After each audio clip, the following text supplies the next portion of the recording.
வெற்றி துரைசாமி அவரை 2012 தான் முதல்ல நான் பார்த்தேன். அதுக்கப்புறம் பல முறை அப்படி அப்பப்போ பார்த்துருக்கோம். பட் ஐஏஎஃப்சி தான் எங்களை ரொம்ப நெருக்கமாக கொண்டு வந்துச்சு. அவர் இந்த இடத்த ஐஏஎஃப்சிக்கு கொடுத்து கிளாஸஸ் நடத்துறதுக்காக கொடுத்தப்போ நிறைய நேரம் நாங்கள் பேசி இதை நடைமுறைக்கு கொண்டு வரதுக்கு நிறைய பேச வேண்டியது இருந்தது. ரொம்ப ரொம்ப வெரி டவுன் டு அர்த்தான பர்சன், ரொம்ப ஈஸி அப்ரோச்சபிள், எந்த ஒரு இதுவுமே இருக்காது. டக்குன்னு எடுத்து ஃபோன் பண்ணால் உடனே ரெஸ்பாண்ட் பண்ணி பேசுவார். எது கேட்டாலும் ஒன்று அதை பண்ண தருவார், இல்லை அதுக்கு ஒரு ஆல்டர்னேட் கொடுப்பாரு. ஸோ அவ்வளோ சப்போர்ட், வெரி சப்போர்ட்டிவ்.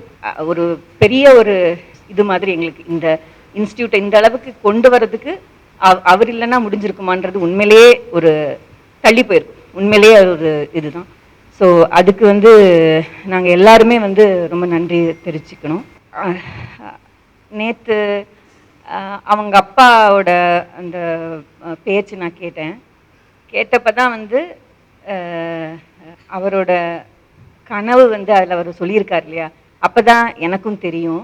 அதை கேட்ட உடனே அது எவ்வளவு பரந்ததாக இருக்குது, எவ்வளவு பெரியதாக இருக்குது அப்படின்றது தோணுச்சு.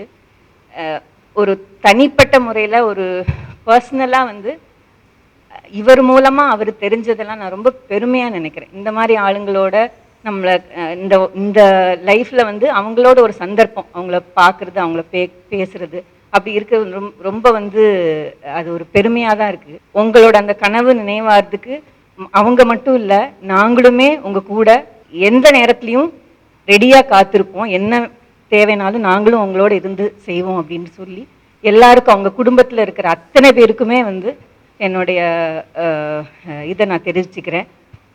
ரொம்ப கஷ்டமான நேரம், பட் அதை கடந்து தான் வரணும். கடந்து இன்னும் அவரோட பணி அவர் நிறைய செய்யணும் அப்படின்னு நினச்சிக்கிறேன். நன்றி.